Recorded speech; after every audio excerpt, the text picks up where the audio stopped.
he was going into the hospital for an operation the following Friday. And it was a very dangerous operation, and it was not assured that he would survive it. I promised not to tell anyone, and he didn't know that I knew.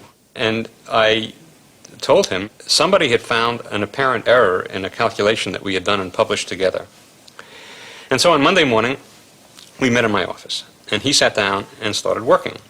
And he was consumed by it. All of his energy, all of his attention was devoted to solving this problem. And we worked on it all day long. And finally, at 6 o'clock in the evening, we decided that the problem was intractable. It couldn't be solved. We couldn't figure out what the answer was, and we gave up. And we went home. 2 hours later, he called me at home, at my home, to say that he had solved the problem. He hadn't been able to give it up. He hadn't been able to stop working on it. And finally, he had found the solution, and he dictated the solution to me over the phone. He told me what it was, and he was exhilarated. He was absolutely walking on air. Feynman would recover from this first operation for cancer, but the disease would never completely go away, and he would always be living under its shadow.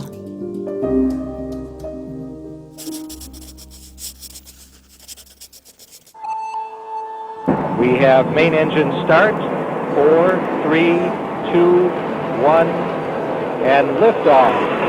Liftoff of the 25th Space Shuttle mission, and it has cleared the tower. Roger, roll, Challenger. Good roll program confirmed. In January 1986, NASA launched its 25th Space Shuttle mission. It symbolized a new era of spaceflight by adding a school teacher called Krista McAuliffe to the crew. 65 final, TDL confirms follows. Thank you.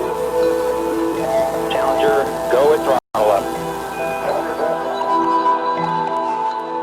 I was in social studies, and I think we were taking a test, and the teacher came in and said, "We've had a horrible accident."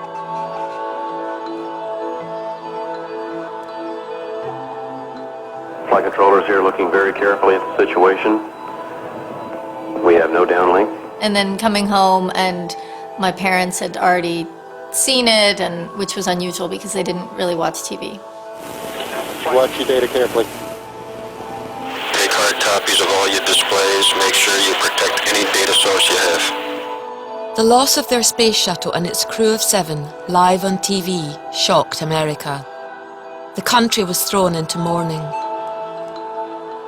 Our nation's loss is first a profound personal loss to the family, the friends, and the loved ones of our shuttle astronauts. But there was one question everyone wanted an answer to. What had gone wrong? A presidential commission was hastily put together to find out, but it was comprised largely of space industry insiders with close ties to NASA. Someone independent with unimpeachable scientific credentials was needed. I have a policy practically of never going near Washington. And I called up various friends of mine who were connected to the space program one way or the other and tried to ask them if they didn't see whether I should go or somebody else could do it just as well. His friends would, "Dick, you gotta go, you know, because you're the only guy who can cut through the bullshit."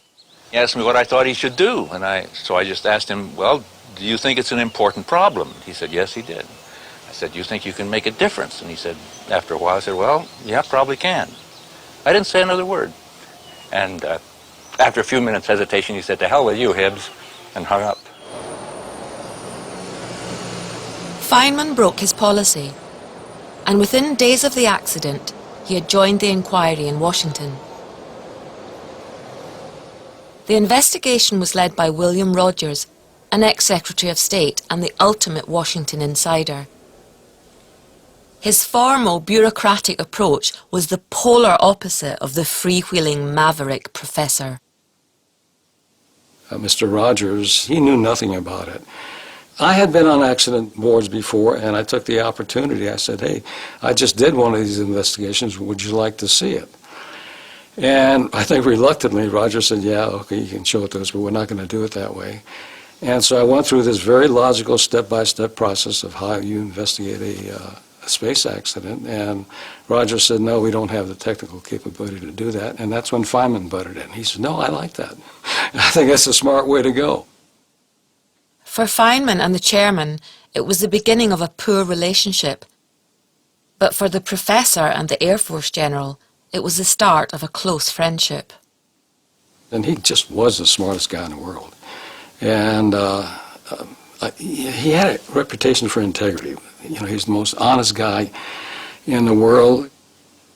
He didn't accept something unless he really could prove it.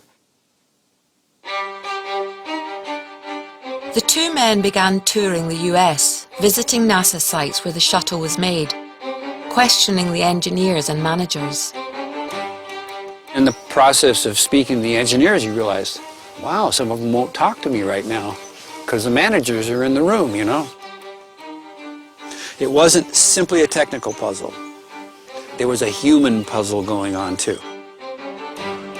Writing home to Michelle and Gwyneth, Feynman expressed his frustration and excitement at his hunt for the truth. Dearest Gwyneth and Michelle, this is the first time I have had time to write to you. I already smell certain rats that I will not forget because I just love the smell of rats, for it is the spore of exciting adventure. But there was a problem. NASA managers didn't want to reveal the full extent of their knowledge. The result was a smokescreen. NASA wanted to control everything that they gave to the commission and actually withheld things. They didn't lie, but they certainly didn't go around blabbing the truth either. What Feynman didn't know was that General Katina had a secret source inside NASA. Sally Ride was America's first woman in space and another commission member. She privately told the General that NASA had long had doubts about how the rubber O-rings, the seals in the shuttle's solid rocket boosters, worked in the cold. And the temperature on the morning of the launch had been below freezing. The General needed to get this information to Feynman without compromising his source. The chance came after supper one evening at Kutina's house. The General restored classic cars. I took him out in the garage to show him the car, and Feynman really isn't interested in cars. So we walked around the car, and I showed him the interior, and I showed him where the engine was. And Feynman looked at my workbench, and he sees a couple carburetors out there. And he says, Katina, what are those carburetors? And I said, oh, they're from the Opel, and I keep one put together, and then one I take apart and clean. And then the thought came to me, I needed to get the idea of cold and O-rings and leakage across. I said, you know, Professor, these doggone carburetors have O-rings and they leak when they're cold. Feynman had his answer. And he also had an inspired idea about how to convey it to the world's press.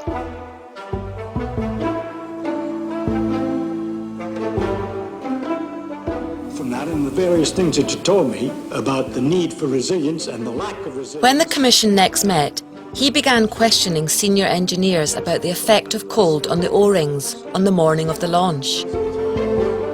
Their replies were evasive, denying that temperature could have had an effect.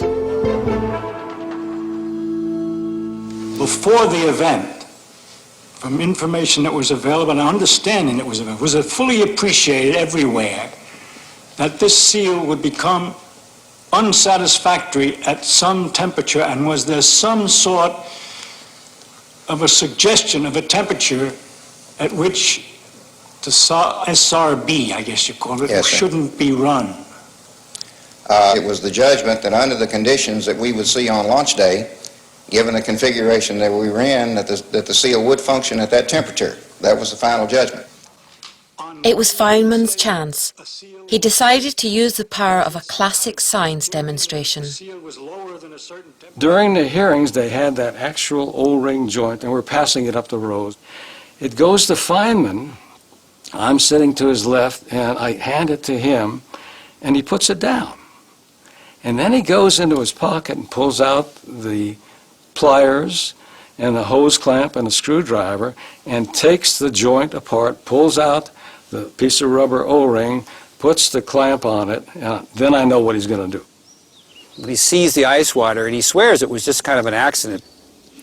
He got this idea, wait a minute, I know how I can get data on how rubber is when it's cold. He clamped a piece of rubber and put it in a beaker full of ice water. Well, I took the stuff that I got out of your seal and I put it in ice water.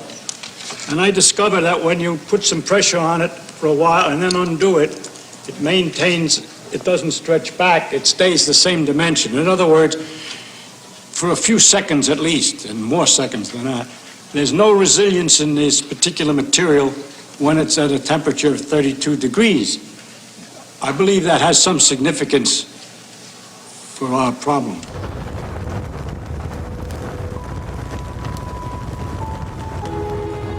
The O-rings, which were supposed to create a seal around the solid boosters, had got so cold they'd lost their ability to flex and to fill the gap between the boosters. And that's why the fuel had leaked and the shuttle had exploded. Feynman had nailed once and for all that the cold could have been the cause of the shuttle's failure just 73 seconds after launch. It really was a turning point in the investigation. It couldn't be ignored. In the summer of 1986, the Commission's report was submitted. In its appendix, Feynman added a stark reminder about the limits of science. His last recommendation, I think, was really summed it up in one simple paragraph. For a successful technology, reality must take precedence over public relations, for nature cannot be fooled.